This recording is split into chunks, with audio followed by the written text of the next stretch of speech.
بسم اللہ الرحمن الرحیم۔ ناظرین، سچ ٹیلی ویژن کی جانب سے پروگرام صبح درخشاں اور میں ہوں آپ کا میزبان اظہر علی۔ ابھی بھی سلام عرض کرتا ہوں ناظرین، صبح دم یہ پروگرام پیش کرتے ہیں اور آپ جانتے ہیں موضوعات ایسے ہوتے ہیں کہ ہمارا تمام دن ایک خاص کیف میں گزرے، سرور میں گزرے اور اللہ تعالیٰ کی قربت میں گزرے۔ ایسے اعمال کریں اس پروگرام کو سن کر کہ دین و دنیا دونوں سنورے۔ ناظرین، ان دنوں پروگرام صبح درخشاں میں ایسے پروگرامز پیش کیے جا رہے ہیں جن کا ماہ رجب سے خاص تعلق ہے۔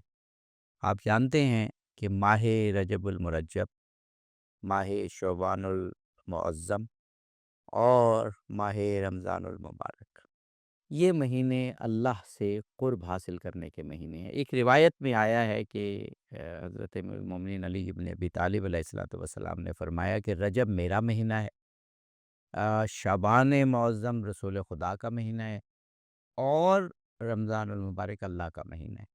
یہ وہ مہینے ہیں جن میں انسان اللہ کے قریب ہو سکتا ہے اگر ایسے اعمال سر انجام دیں۔ اس مہینے میں دعائیں قبول ہوتی ہیں، اور دعائیں بھی وہ جو آندہ آنے والے سال اور انسان کی عمر میں وسعت رزق، اس کی عمر، اس کی صحت اور دیگر مقدرات ان مہینوں میں لکھے جاتے ہیں روایات کے مطابق۔ تو ہم اس مہینے کی برکت حاصل کرتے ہیں اس پروگرام میں، اور ان مہینوں میں اور خاص طور پر ماہ رجب میں دیکھا جائے تو اہل بیت علیہم السلام کے حوالے سے یہ مہینے بہت اہم ہیں۔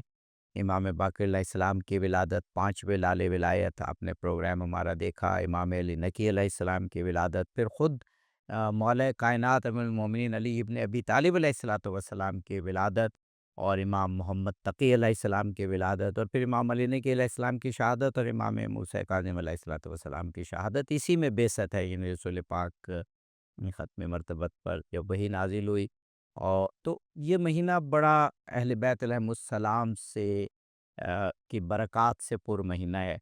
تو ہم اس میں ذکر کرتے ہیں مختلف ولادتوں کا، شہادتوں کا۔ آج ہم نے خاص طور پر موضوع رکھا ہے کیونکہ اہل بیت کا مہینہ ہے، حدیث ثقل ہے۔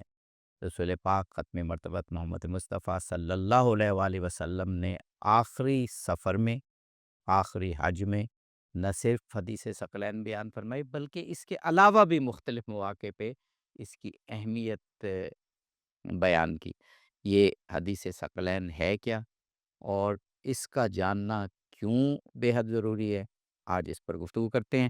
جناب مولانا احمد حسین فخر الدین صاحب ہمارے ساتھ موجود ہیں، ہمارے ملک کے معروف عالم دین ہیں، ایک بہت بڑی درسگاہ میں آپ ایک سینئر استاد ہیں، دینی معارف کو سمجھتے بھی ہیں اور بہت ہی خوبصورت انداز سے بیان بھی کرتے ہیں۔ ہمارے ساتھ جناب مولانا سید جہانگیر شاہ سعیدی صاحب موجود ہیں۔ آپ بھی سچ ٹی وی کے لیے چندہ کوئی نیا چہرہ نہیں، بہت خوبصورتی سے آپ بھی معارف دینی کا بیان کرتے ہیں اور ان کو ہمارے دلوں میں اتار دیتے ہیں۔ میں دونوں شخصیات کا شکریہ ادا کرتا ہوں۔ جناب مولانا احمد حسین فخر الدین صاحب، آج میں نے کوئی تھوڑی سی لمبی جو ہے وہ تمہید بیان کی یا انٹرو دیا، ورنہ ہم عام طور پہ مختصر انٹرو دیتے ہیں۔ اس کی وجہ یہ کہ یہ مہینہ ہی ایسا بابرکت ہے کہ ایک کانٹیکسٹ میں بتانا چاہتا تھا، ایک پس منظر بتانا چاہتا تھا، اور اسی پس منظر کو سامنے رکھ کے ہم نے پھر یہ حدیث منتخب کی کہ یہ خالص اہل بیت علیہم السلام سے رجوع کرنے کی حدیث ہے۔ حدیث ثقلین کیا ہے، فرمائیے۔ اعوذ باللہ من الشیطان الرجیم، بسم اللہ الرحمن الرحیم، الحمد للہ والصلاة علی رسول اللہ آلہ الطاہرین ولعنت اللہ علی اعدائہم اجمعین۔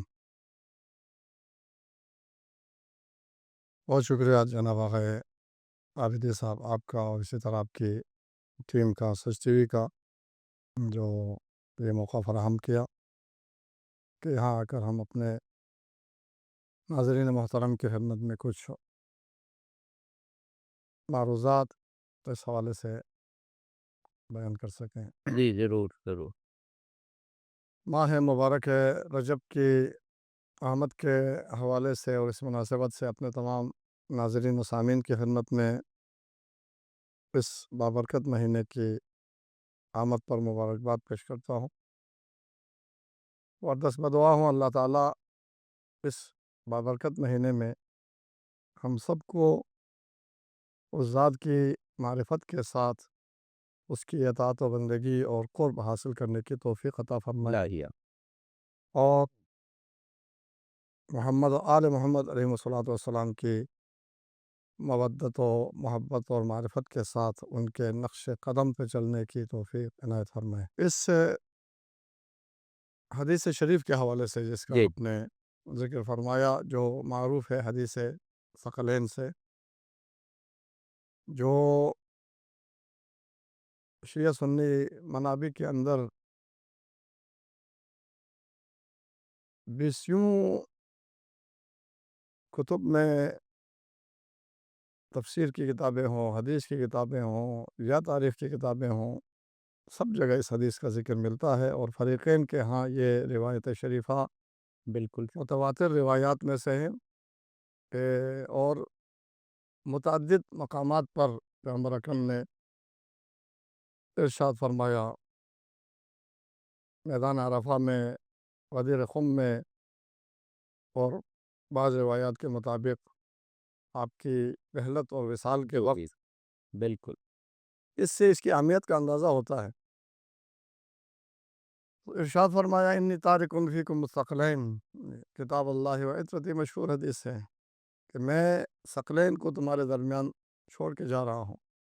درست گویا اپنے میراث علمی اور نبوت کی اس میراث کی طرف آپ نے اشارہ فرمایا جو امت کے درمیان چھوڑ کے جا رہے ہیں، اور اس کے بنیادی ہدف اور مقصد کو بھی بیان فرمایا، ما ان تمسکتم بہما لن تضلوا بعدی۔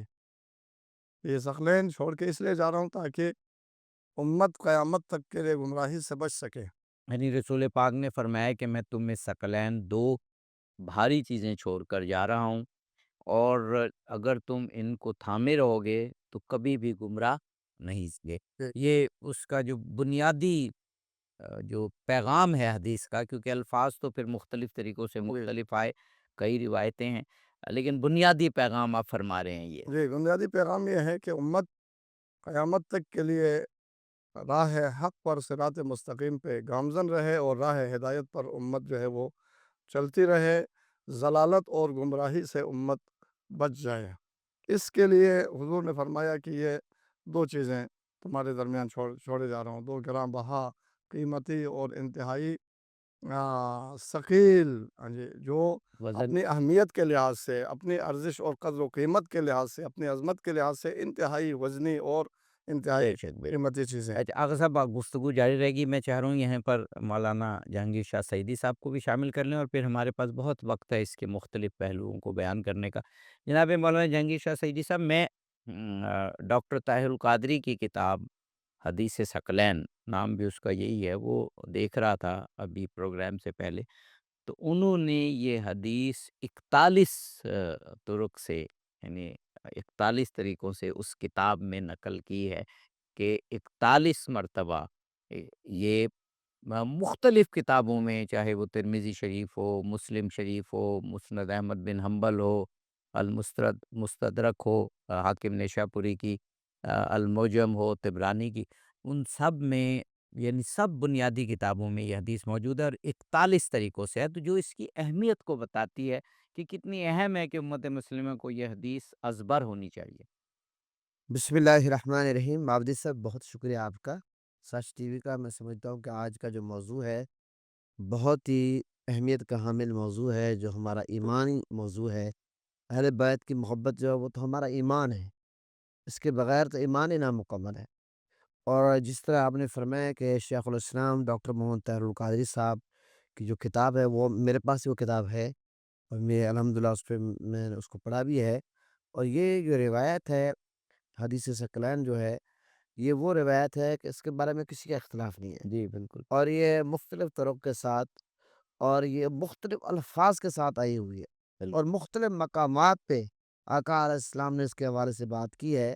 عرفہ کا میدان، غدیر خم کے حوالے سے، جی مختلف مقامات کے حوالے سے آقا علیہ السلام نے بات کی ہے، اور میرے آقا نے فرمایا کہ میں دو باری چیزیں چھوڑے جا رہا ہوں، ایک کتاب اللہ اور ایک اطرت رسول صلی اللہ علیہ وسلم، اہل بیت۔ اب ثقلین کا مطلب بھی بھاری ہے، وزنی چیز، بھاری چیز، اہم چیز۔ جی جی تو میں سمجھتا ہوں کہ پھر یہ بھی اسی حدیث میں مختلف طرق کے ساتھ جو آئی ہے، آقا علیہ السلام نے کہیں پر یہ فرمایا کہ پھر مولا علی کا ذکر کیا کہ جس کا میں مولا اس کا علی مولا، اس کا اس روایت میں اس کا ذکر بھی آیا جی ہے، جی بالکل اور یہ بھی فرمایا اسی روایت میں کہ حوض کوثر پہ یہ اطرت رسول، اہل بیت یعنی قرآن اکٹھے ہوں گے، ہوں اور وہ روایت تو الگ ہے، وہ جو مولا علی نے فرمایا میرا اور قرآن کا چولی دامن کا ساتھ ہے۔ تو یہ اہل بیت اور قرآن، جو شخص راہ راست پہ رہنا چاہتا ہے، صراط مستقیم پہ رہنا چاہتا ہے، اور صراط مستقیم پہ رہتے ہوئے دنیا سے جانا چاہتا ہے، اور قیامت کے دن صراط مستقیم سے ہی جنت میں جانا چاہتا ہے، تو وہ اس روایت کو اپنے گلے کا تعویذ بنا لے، گلے کا ہار، جو تعویذ کا قائل نہیں ہے وہ ہار پہن لے۔ تو بہرحال یہ سمجھتا ہوں میں، یہ روایت بہت ہی اہم روایت ہے۔ اس سے پتہ کیا چلا کہ اس وقت تک ہم کامیابی سے ہمکنار نہیں ہو سکتے جب تک اہل بیت اور قرآن سے اپنا تعلق نہ جوڑے۔ اگر کوئی بندہ کہے میں قرآن سے محبت کرتا ہوں صرف، تبھی وہ کامیاب نہیں ہے، اور اگر کوئی بندہ کہے میں اہل بیت سے محبت بے کرتا ہوں شک قرآن سے نہیں کرتا، تبھی وہ کامیاب۔ بے شک بے شک حضور نے دونوں کے بارے میں کہا۔ اب اہل بیت کون ہے؟ یہ اہل سنت میں اور اہل تشیع میں اس میں تھوڑی سی تقسیم ہے۔ اہل سنت کا نقطہ نظر یہ ہے کہ ازواج مطہرات جو ہیں وہ بھی اہل بیت میں آتے ہیں، اور اس کے علاوہ اور بھی بہت ساری چیزیں، اور اہل تشیع کا اس میں نقطہ نظر اور ہے۔ یہ نقطہ نظر میں یہ اختلاف ہو سکتا ہے، لیکن اس روایت میں اختلاف نہیں ہو سکتا۔ یہ وہ روایت ہے مستند، اس میں بارے میں اتنی کتابوں میں آئی۔ اچھا ہمارے یہاں تو یہ سمجھتے ہیں کہ لوگ، یہ جو عام لوگ ہیں وہ یہ سمجھتے ہیں کہ صرف سیاستہ کے میں جو حدیث ہے وہی معتبر ہے، باقی حدیث کی جتنی بھی کتابیں ہیں سیاستہ کے علاوہ بھی ہے، وہ سب کی سب معتبر ہے۔ ہر کتاب کی اپنی ایک اہمیت ہے، جس کتاب میں بھی صحیح حدیث موجود ہے، موضوع نہیں ہے، ضعیف نہیں ہے، صحیح موجود ہے، اس کی ایک بے اہمیت ہے۔ شک بے اور شک میں سمجھتا ہوں کہ ہم سب کو اس روایت کو پڑھنا چاہیے، سمجھنا چاہیے، اور اپنے بچے کو یاد کرانا چاہیے، تاکہ ہماری ہر ہمارا بڑا چھوٹا، مرد عورت، اور آنے والی نسل قرآن اور اہل بیت سے جڑی رہے۔ بے شک بے شک جناب مولانا احمد حسین فخر الدین صاحب، یہ جو ابھی ذکر ہوا نا کہ یہ مختلف طریقوں سے یہ جو حدیث ثقلین ہے یہ موجود ہے، اور ایک ہی کتاب کا جس میں ذکر ہوا کہ 41 طریقوں سے، شاید اس سے بھی زیادہ ہیں، اس میں ہم دیکھتے ہیں کہ بہت سے طریقوں میں الفاظ مختلف ہیں، جملے بھی مختلف ہیں، تو ہمیں رسول پاک کا یہ مدعا نظر آتا ہے کہ ان سب کو پڑھ کے ایک جامع تصویر ہمارے سامنے آ جائے، یعنی اس کا مطلب ہے کہ وہ ایک ہی مرتبہ وہ یہ حدیث ثقلین پڑھ کے بات واضح نہیں ہوگی، جتنے بھی طریقے ہیں وہ سب کو ملا کے ایک، جو میرا نقطہ نظر ہے، مثلا ایک جگہ میں نے یہ الفاظ پڑھے کہ میں تم میں دو چیزیں چھوڑے جا رہا ہوں، قرآن پاک اور میری اہل بیت، اور اس میں پھر الفاظ آگے یہ بیان ہوئے کہ دیکھو ان سے آگے نہ بڑھنا، اور یہ تم سے زیادہ جانتے ہیں، ان کو سکھانے کی کوشش نہ کرنا۔ تو اس کا مطلب ہے مدعا یہ ہے کہ مختلف طرق سے پڑھ کے اور ایک کمپریہنسو نتیجہ اس سے اخذ کریں، یہ مطلب ہو سکتا ہے بار بار رسول پاک کا بیان کرنے کا۔ جی اس میں شک نہیں ہے جی کہ یہ روایت شریفہ حضور صلی اللہ علیہ وآلہ وسلم نے متعدد مقامات پر ارشاد فرمائے، کیونکہ وہ طرق سے روایت کے الفاظ سے اس کا پتہ چلتا ہے۔ کہیں آپ نے فرمایا انی تارک فیکم ثقلین، کہیں فرمایا انی ترکت فیکم، کہیں انی مخلف فیکم، یہ تمہارے درمیان چھوڑ کے جا رہا ہوں۔ تعبیر کا مختلف ہونا یہ بتاتا ہے کہ متعدد مواقع پہ ارشاد فرمائے۔ اس سے اس چیز کی اہمیت کا پتہ چلتا ہے، چونکہ بار بار تکرار اس لیے کیا جاتا ہے تاکہ اس کی اہمیت، اس کی عظمت جو ہے وہ اس کو لوگ درک کریں، لوگ سمجھیں، اور اس پر پھر عمل پیرا ہو۔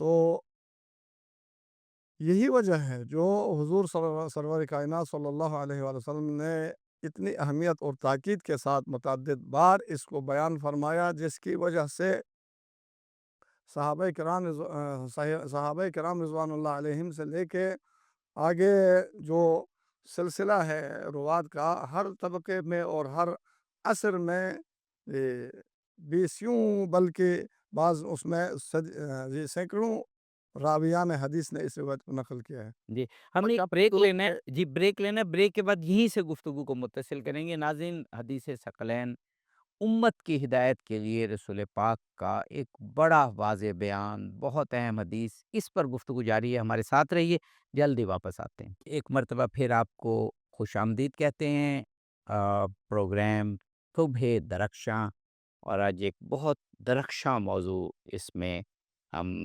بحث کر رہے ہیں اس پر، حدیث ثقلین۔ رسول پاک میں فرمایا کہ امت کی ہدایت کے لیے میں دو چیزیں چھوڑے جا رہا ہوں، قرآن پاک اور میری اطرت اہل بیت۔ جب تک تم ان دونوں کو تھامے رہو گے، یعنی ان سے تمسک رکھو گے، ان سے سیکھتے رہو گے، تم کبھی گمراہ نہیں ہوں گے۔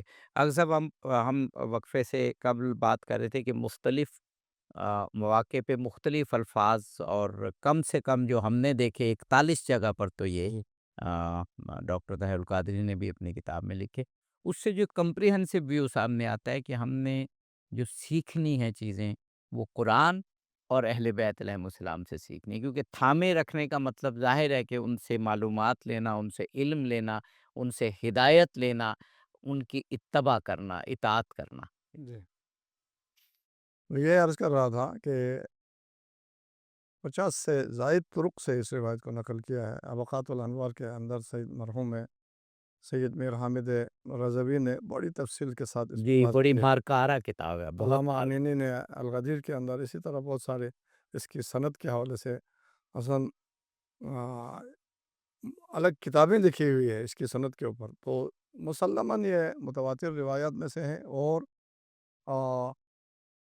36 سے زائد صحابہ کرام اور ازواج مطہرات سے یہ روایت جو ہے وہ نقل ہوئی ہے۔ بڑے بڑے صحابہ کرام رضوان اللہ تعالیٰ علیہم سے، اسی طرح حضرت ام سلمہ رضوان اللہ تعالیٰ علیہا سے، حضرت ام ہانی، جی، اور اس طرح کے یہ حضرت زیاد، عابرین صحابہ، زید بن ارقم ہے، خود امیر المومنین صلی اللہ جی علیہ جی، وسلم مولا علی نے کی، اس کو بہت دفعہ ابو بیان سعید کیا۔ خدری، اور اس طرح سے 36 سے زائد صحابہ کرام، اسی طرح پھر تابعی، پھر تبع تابعی، جی جی، تسلسل کے ساتھ یہ تواتر سے یہ روایت جو ہے وہ نقل ہوئی ہے۔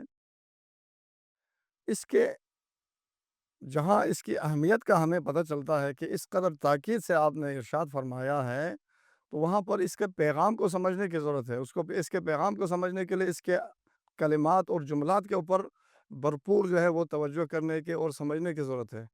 ایک تو یہ کہ تمسک کیا ہے، ما ان تمسک تم بہما، جب تک قرآن و اطرت سے تم تمسک رکھو گے تو گمراہی سے اور یہ بڑا اہم بچ ہے، جاؤ گے۔ تمسک کے مفہوم کو جاننا، تمسک کے مفہوم کو جاننا ہوگا، اہل البیت کے مفہوم کو جاننا کہ ہوگا، بنیادی پھر طور پہ تو عربی کا لفظ ہے نا جو حدیث عربی میں ہے۔ آیا ہے، لیکن ہم اردو میں بھی اب یہ رواج پا گیا ہے لفظ۔ جی، جی اور پھر اس روایت کے اندر یہ بھی موجود ہے، انہما لن یفترقا حتی یرد علی الحوض۔ جی جی، یہ جملہ کیا پیغام دے رہا ہے کہ جب تک میرے پاس حوض کوثر پہ نہ پہنچے، یہ دونوں ایک دوسرے سے جدا نہ ہوں گے۔ واضح دے رہا ہے کہ اطرت، قرآن پہ جو کچھ لکھا ہے اگر وہ عمل کی صورت میں دیکھنا ہے تو اہل بیت ہیں، اگر اہل بیت کے مقابلے میں آپ کو کوئی نظر آتا ہے تو پھر قرآن کے ساتھ وہی ہے جو اہل بیت کے ساتھ ہے۔ جی، جی جی، اس میں دو چیزیں جو ہے اس آخری جملے سے، ایک تو تمسک کا جو ارشاد فرمایا،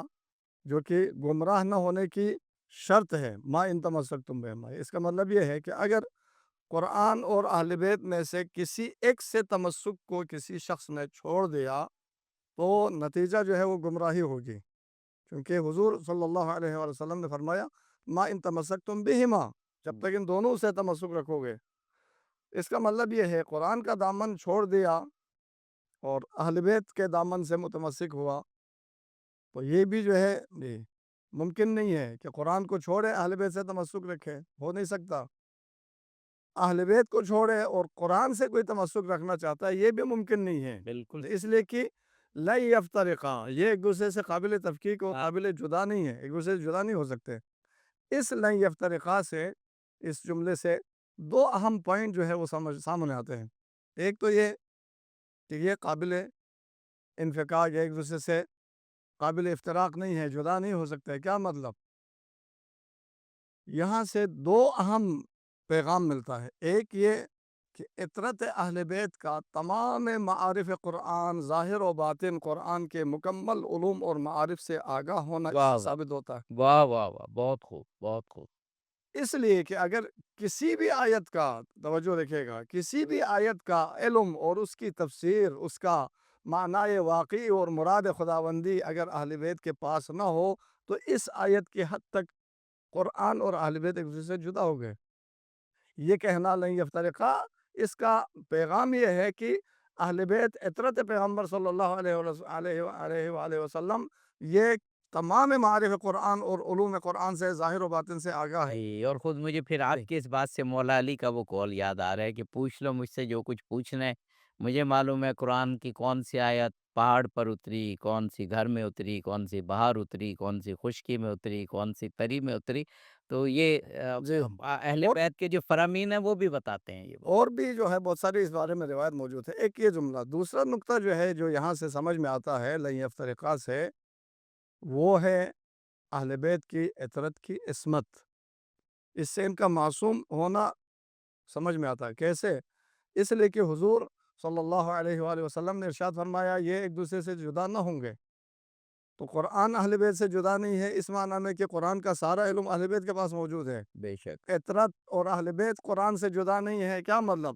ان کا ہر قول، ہر عمل زندگی کے اندر سب کچھ قرآن کے عین مطابق ہے۔ اسے کہ اگر قرآن کے مطابق نہ ہوا تو پھر تو یہ قرآن سے جدا ہو گئے۔ واقعی واقعی۔ اور جس کا قول و عمل سب کچھ قرآن کے عین مطابق ہو اسی کو ہم معصوم کہتے ہیں۔ واہ ماشاء اللہ، پہ یہ دو نقطے آپ نے بہت خوبصورت بتائے، اور اس پہ مزید گفتگو ہم جاری رکھیں گے، آپ سے کریں گے۔ جناب مولانا سید جہانگیر شاہ سعیدی صاحب قبلہ، اب حدیث کے فضائل، حدیث کا مستند ہونا، معتبر ہونا، اور رسول پاک سے مروی ہونا مختلف طریقوں سے، جیسے ابھی بات ہوئی ہے، وہ مسلم ہے اپنی جگہ۔ اب جو اہم چیز ہے وہ یہ ہے کہ ہم قرآن اور اہل بیت کو جانیں بھی، یعنی قرآن اگر ہم سالوں کھول کے بھی نہ دیکھیں، یا اس کی برکت حاصل کرنے کے لیے عربی پڑھیں، جو کہ کوئی شک نہیں اس میں، لیکن اس کے مفہوم کو نہ سمجھیں، بالکل اسی طرح اہل بیت علیہم السلام کی زندگیوں سے آشنا نہ ہو، تو صرف فضائل بیان کرنا ایسے ہی ہے جیسے آدمی ڈاکٹر سے نسخہ لے لے اور اس نسخے کے بارے میں وہ دیکھتا رہے، اس کی تعریف کرتا رہے، لیکن وہ دوائی اس نسخے کے مطابق نہ لے، تو وہ پھر بے فائدہ ہے۔ تو یہ عمل کی جانب ہمیں بڑھنا چاہیے اس معاملے میں۔ دیکھیں عبد سے میں یہ عرض کروں گا کہ بالکل ایسی ہے قرآن پاک کی مثال۔ پہلے میں قرآن پاک کی مثال دیتا ہوں، پھر اہل بیت کی مثال کے طور پر ہم پاکستان میں رہتے ہیں، کوئی بندہ ہمارا دوست ہے، وہ جناب عرب سے یا جناب کہ ایسے ملک سے جہاں فارسی بولی جاتی ہے، ایران سے کوئی لیٹر لکھ دیتا ہے، یا عرب سے عربک میں لکھ دیتا ہے، یا کسی ایسی کنٹری سے انگلش میں، چائنیز زبان میں لیٹر لکھتا ہے۔ اب وہ لیٹر جب آئے گا ہمارے پاس، آج سے پہلے تو لیٹر کی بہت زیادہ اہمیت تھی، اب آج کل یہ میسیج وغیرہ واٹس ایپ وغیرہ یہ لیٹر ہی ہوتا یہ بھی ایک لیٹر ہی ہے۔ اب ہمارا جب کوئی عزیز رشتہ دار دوست کرے گا تو ہم اگر خود پڑھ سکیں گے تو ٹھیک ہے، نہیں پڑھ سکتے ہم بھاگ کر جائیں گے اس بندے کے پاس جو اس کے ٹرانسلیٹ جانتا ہے۔ مجھے سمجھ نہیں آتی کہ ہم اپنے بھائی عزیز رشتہ دار کا خط آ جائے، اس کو تو ایک منٹ ہم نہیں بیٹھ سکتے، فوراً جا کر پڑھواتے ہیں کیا لکھا ہو ہمارے بھائی نے، عزیز نے کیا لکھا ہے۔ واہ بہت اچھی بات۔ اللہ تعالیٰ نے اپنے محبوب پر قرآن 30 پاروں کو صورت میں نازل کیا اور 1450 سال گزر گئے، آج تک ہم قرآن کے حافظ تو بن جاتے ہیں لیکن ہم سمجھتے نہیں کہ اللہ نے حکم کیا دیا ہے، میسیج کیا ہے، پیغام کیا ہے۔ بہت خوب بہت خوب۔ ہمیں خود سوچنا چاہیے کہ ہم قرآن کو سمجھتے کتنے ہیں، ہم نے سمجھنے کی کوشش کتنی کی۔ ہم یہ کہتے ہیں کہ ہم رٹا لگا رہے ہیں، جناب سورہ یاسین کو ہم حفظ کر رہے ہیں، یقیناً قرآن کے حفظ کرنے کی اپنی فضیلت ہے، یاد کرنے کی، لیکن میں سمجھتا ہوں قرآن کو سمجھنا بھی ہماری ذمہ داری ہے، اور صرف سمجھنا نہیں ہے، قرآن کے مطابق زندگی گزارنا ہماری ذمہ داری ہے۔ اور پھر اہل بیت کا معاملہ آ گیا، اب ہم اہل بیت کے فضائل بیان کرتے رہیں، محبت کی بات، یقیناً ہمیں محبت ہوگی تو ہم عمل کریں گے، محبت کی ایک بات کرنا بھی ضروری ہے، اگر محبت کی بات کرنا ضروری نہ ہوتا تو یہ آپ یہ دیکھیں کہ میرے آقا حضور نبی کریم صلی اللہ علیہ وسلم نے کیا فرمایا، قرآن میں جو آیا گیا، قرآن میں آتا ہے حضور نے کیا طلب کیا، قل لا اسألکم اجرا قل لا اسألکم علیہ اجرا الا المودۃ قربا، بہت یعنی اے محبوب صلی اللہ علیہ وسلم آپ فرما دیں میں تم سے کوئی اجر طلب نہیں کرتا مگر جو میرے قرابدار ہیں اہل بیت ہیں ان سے محبت چاہتا ہوں۔ واہ واہ واہ، میرے آقا حضور نبی کریم صلی اللہ علیہ بہت وسلم نے اچھی جو واضح مثال دی نصیحت آپ۔ کی، میرے آقا نے تکالیف برداشت کی، میرے آقا نے پتھر برداشت کیے، میرے آقا نے گالیاں برداشت کی، میرے آقا پر طرح طرح کی حضور کو اذیتیں دی گئی، تکلیفیں دی گئی، لیکن میرے آقا نے فرمایا اس پر میں تم سے کوئی صلہ نہیں مانگتا، بس آپ لوگ مجھے یہی صلہ دو کہ میرے اہل بیت سے محبت کرو، واہ واہ، میرے خاندان سے وفا کرو۔ تو پتہ چلا کہ یہ جو محبت بیان کرنا ہے، کیوں کہا گیا کہ اہل بیت کی محبت ایسے کشتی نوح کی ہے کہ جو اس میں آ گیا بچ گیا، واہ، جو اس میں نہ بیٹھا وہ ڈوب گیا۔ ہائے تو واہ، اہل بیت کی محبت کے جو فضائل ہیں یہ بیان کرنا بھی ضروری ہے، کیونکہ جب تک کسی سے آپ محبت نہیں کرتے اس وقت تک آپ شخصیت کو، ہستی کو فالو نہیں کر سکتے۔ بہت خوب، جب ہم بہت اہل بیت سے ٹوٹ پھوٹ کر محبت کریں گے، اس کے بعد پھر ہم یہ دیکھیں کہ اہل بیت کی زندگی کیا ہے، ان کا اسوہ کیا ہے، ان کی سیرت کیا ہے، ان کا وہ کھاتے کیسے تھے، بیٹھتے کیسے تھے، معاملات کیا تھے، انہیں کس طرح دین کے لیے قربانیاں دی ہیں۔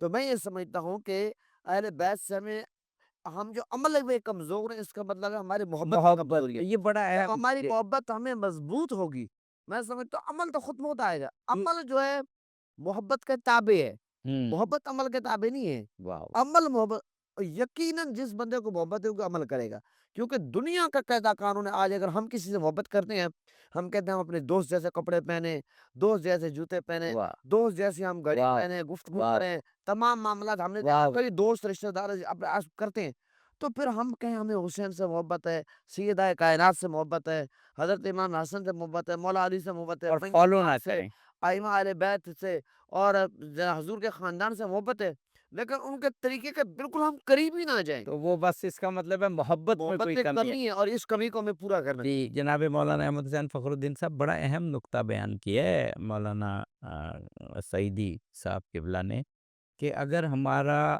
عمل اہل بیت علیہم السلام کے رنگ میں رنگا ہوا نہیں ہے تو اس کا مطلب ہے کہ محبت میں ہی کمی ہے، کیونکہ اگر واقعاً محبت ہو تو جو بھی انسان کی پسندیدہ شخصیات ہوتی ہیں آدمی ان کو فالو کرتا ہے۔ یہ بڑی اہم بات ہے۔ جی جی قبلہ شاہ صاحب کی گفتگو کو آگے بڑھاتے ہوئے میں ایک جملہ عرض کروں گا۔ جی حضرت امام جعفر صادق علیہ الصلوۃ والسلام سے منسوب ایک رباعی ہے جی جی، عربی میں، ہوں، جس میں آپ نے ارشاد فرمایا تؤصل الہ وانت تظہر حبہ ہوں، ھذا محال فی الفعال ودیع واہ ان واہ، کان حبک صادقا لاطعتہ آہا ان المحب لمن یحب مطیع۔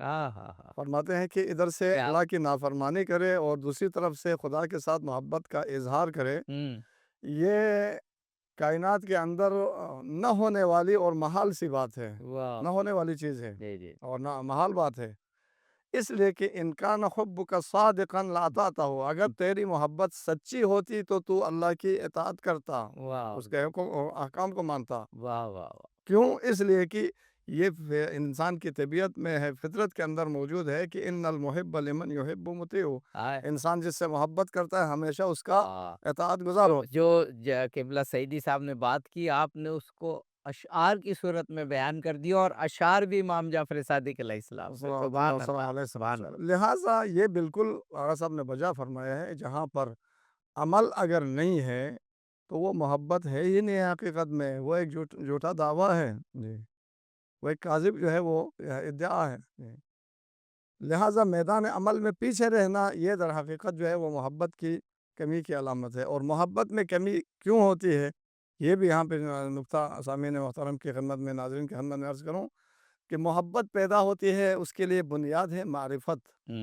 بے شک، جتنی معرفت ہوگی اسی حساب سے انسان کے دل میں پھر اس کی محبت جو ہے وہ آنی شروع ہوتی ہے، وہ خواہ اللہ تعالیٰ کی ذات ہو یا حضور سرور کائنات صلی اللہ علیہ وسلم کی ذات گرامی ہو یا ائمہ اہل البیت ہو یا کسی بھی اور شخصیت ہو، انسان جب تک اس کی شخصیت کی صحیح طرح سے معرفت اور پہچان حاصل نہ کرے اس کے دل میں جو ہے وہ محبت پیدا نہیں ہوگی، جب تک واہ، اس کے صفات جلال و جمال کو، اس کے اوصاف کو، اس کی عظمتوں کو، کمالات کو جیسے جیسے پہچانتے جائیں، انسان طبیعی طور پر کمال پسند ہوتا ہے، واہ، جمال پسند ہوتا ہے، لہٰذا محبت وہاں سے پیدا ہوتی ہے، اس کے لیے بنیاد ہے معرفت۔ اور یہ حدیث شریف، حدیث ثقلین، در حقیقت ان پاکیزہ ہستیوں کی قرآن اور اطرت کی در واقع معرفت کرانے کا کرایا جا رہا ہے، ان کا تعارف کرایا جا رہا ہے تاکہ لوگ پہچانیں انی تارکن فیکم ثقلین، ثقلین کی تعبیر کیوں ارشاد فرمائی؟ تاکہ اس کی اہمیت اور اس کی عظمت کو پہچان لے۔ قرآن یہ کس قدر عظیم ہے، اطرت اہل بیت کس قدر ان کا مقام اور مرتبہ بلند ہے، اور کس قدر جو ہے یہ ارزش مند ہے اللہ کے نظر میں۔ جب یہ معرفت حاصل ہو پھر انسان کے دل میں محبت پیدا ہو، اور پھر جس کے نتیجے میں وہ ان کی پیروی اور پیروی کرے۔ جی ہمیں ایک بریک لینا ہے، بریک کے بعد انشاءاللہ اس گفتگو کو جاری رکھیں گے۔ ناظرین، صبح درخشاں، موضوع بھی جگمگاتا ہوا، واپس آئیں گے۔ امت کی ہدایت کے لیے جو سامان کیا رسول پاک نے حدیث ثقلین کی صورت میں، اس پہ گفتگو جاری رہے گی۔ ناظرین، پروگرام میں ایک مرتبہ پھر آپ کا استقبال کرتے ہیں۔ پروگرام ہے حدیث ثقلین پر، مہینہ ہے رجب المرجب کا۔ ہمارے ساتھ جناب مولانا احمد حسین فخر الدین صاحب موجود ہیں، جناب مولانا جہانگیر شاہ سعیدی صاحب موجود ہیں۔ جناب مولانا جہانگیر شاہ سعیدی صاحب، اب آپ نے بھی اور مولانا نے بھی معرفت کی بات کی، اور معرفت ظاہر ہے کہ سمجھنے سے، پڑھنے سے، اہل بیت کا قرب حاصل کرنے سے آئے گی۔ تو میں نے اپنا جب پروگرام شروع کیا تھا اس وقت بھی عرض کیا تھا، ابھی آپ سے سوال کی صورت میں، کہ رجب کا پورا مہینہ برکتوں سے بھرا ہے۔ یہ شروع ہی امام باقر علیہ السلام کی ولادت سے ہوتا ہے، جو یکم رجب کو ہے۔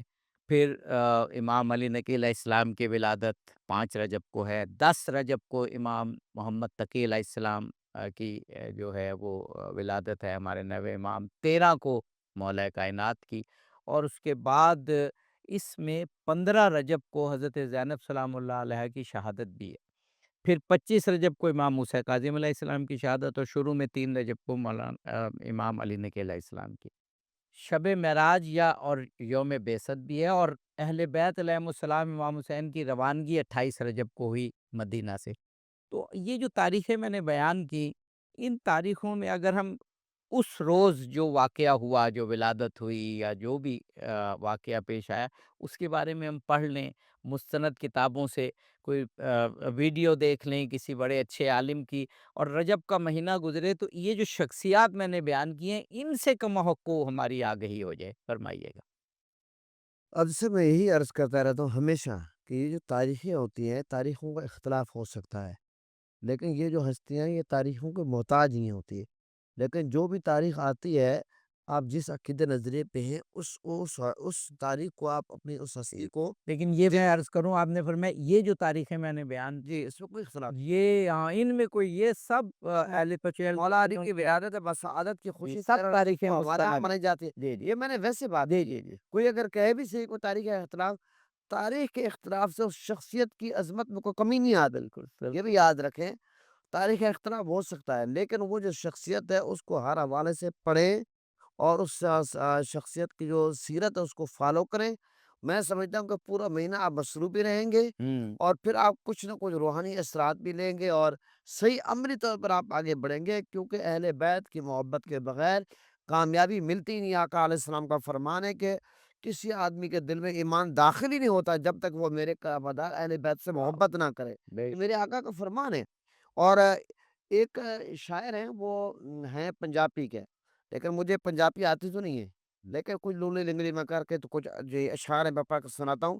وہ شاعر کہتا ہے کہ جیدہ پینتن نال پیار نہیں، جیدہ پینتن نال پیار نہیں، او دے کلمے دا اعتبار نہیں۔ واہ واہ، کتنی سی خوبصورت بات ہے۔ کیا لک نفل نمازاں پڑھے بھاوے، لک لمبے سجدے کرے بھاوے۔ واہ واہ، اور شاعر کہتا ہے جے تو آلے رسول دا یار نہیں، تیرا ہونا بیڑا پار نہیں۔ اور یہ آپ نے بڑے اچھے، بڑے میٹھے انداز میں آپ نے پنجابی پڑھی ہے، جی، اور بڑے خوبصورت تو اشعار۔ یہ اہل بیت کی محبت سے بیڑا پار ہونا ہے، یاد رکھیں۔ تو ہم ان سے محبت کریں گے، پیار کریں گے، اور کوٹ کوٹ کر ہمارے اندر جب محبت ڈالی جائے گی نوجوان نسل کے، تو پھر ہوگا کیا؟ پھر ہم ان کی سیرت کو فالو کریں گے، ہمیں زندگی کا مزہ تب آئے گا۔ بے شک بے شک۔ جناب مولانا احمد حسین فخر الدین صاحب، ابھی جو میں نے ذکر کیا، ایک تو ہمارا پروگرام صبح 7 سے 8 بجے آتا ہے۔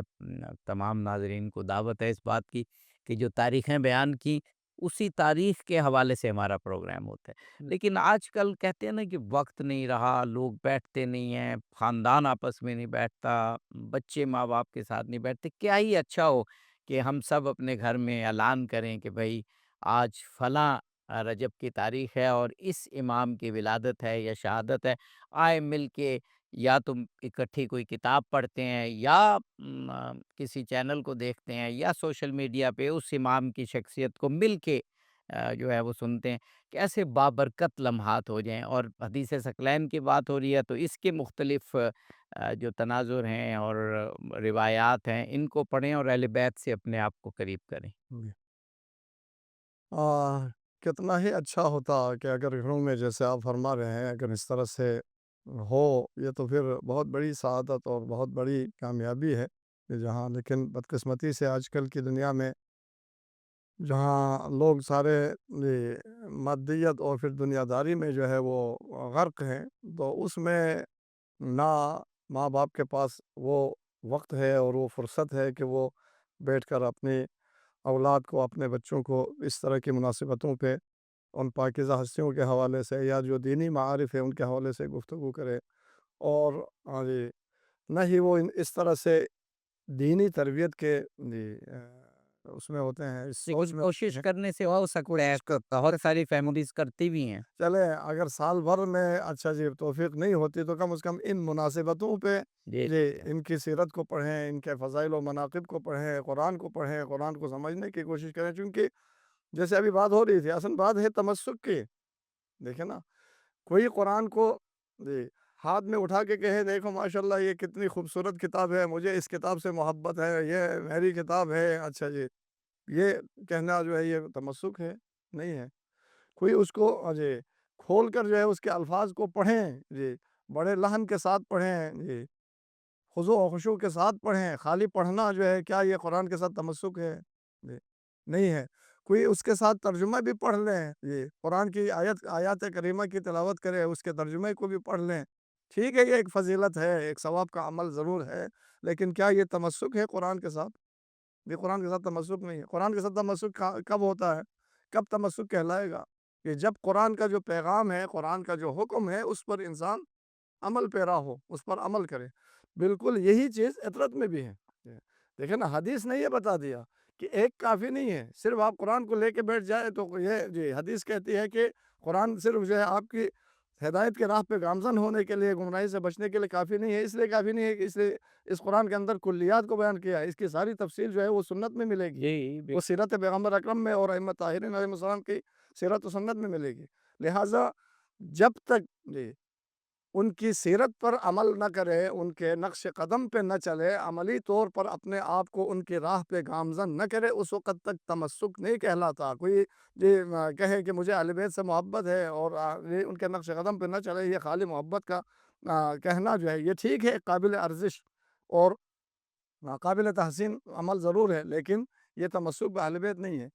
بنابراین اگر ایسا ہو جائے، ان تاریخوں میں ان پاکیزہ ہستیوں کی سیرت کو پڑھے، ان کے فضائل و مناقب کو پڑھے اور ان کی سیرت کو اپنی زندگی کے اندر اتارنے کی کوشش کرے، اپنی اولاد کو، اپنے بچوں کو اس چیز کی انسان جو ہے وہ تاکید کرے، یہ بہت بڑی سعادت ہے۔ لیکن مع الاسف یہ بدقسمتی سے جو اسلامی دنیا کے اندر اکثر جگہوں پہ معاشرے میں جو ہے وہ لوگ روز بروز جو ہے قرآن و اہل بیت سے، قرآن و سنت سے دور ہوتے جا رہے ہیں، اور ثقافت کے لحاظ سے، تربیت کے کی لحاظ وجہ سے، سے تعلیم یہی کے ان لحاظ ان چیزوں کا ہم خیال نہ رکھنا اور اہل بیت علیہم السلام اور قرآن پاک سے تمسک کا جو حق ہے یعنی ان کو سمجھنے کا وہ ادا نہ کرنا۔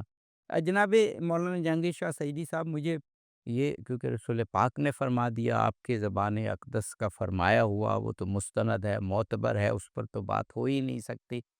اہل بیت قرآن اور اہل بیت کو چھوڑیں، مجھے مولا علی علیہ السلام کا ایک قول بھی یاد آ رہا ہے کہ ہم اہل بیت وہ نقطۂ اعتدال ہیں کہ پیچھے آنے والوں کو ہم سے ملنا ہے اور آگے بڑھنے والوں کو بھی پلٹ کر ہم تک آنا ہے۔ یعنی یہ اہل بیت علیہ السلام کی سیرت وہ سیرت بھی ہے کہ وہ ہمیں وہ چیز ادا کرتی ہے جس کی آج کل ہمیں بہت ضرورت ہے۔ کہتے ہیں نا، فلسطین میں جو ہو رہا ہے، شام میں جو ہو رہا ہے، یمن میں جو ہو رہا ہے، باقی علاقوں میں جو کچھ ہو رہا ہے، ہمارا اتفاق اور اتحاد نہ ہونے کی وجہ سے ہے۔ تو اہل بیت ہی وہ ہستیاں ہیں کہ جن پہ ہم آ کر اتفاق و اتحاد کر سکتے ہیں، اور ان کی تعلیمات سے اس وقت امت مسلمہ جس پریشانی میں ہے وہ نکل سکتی ہے۔ فرمائیے گا۔ میں سمجھتا ہوں کہ یہ وہ ہستیاں ہیں جن کے دامن سے جڑ کے ہم کامیابی حاصل کر سکتے ہیں، اور بہت سارے اختلافات جو ہمارے اپنے پرسنل اختلافات ہیں وہ ہم ختم کر سکتے ہیں، کیونکہ بڑی کاز کے لیے چھوٹی چھوٹی قربانیاں دینی پڑتی ہے۔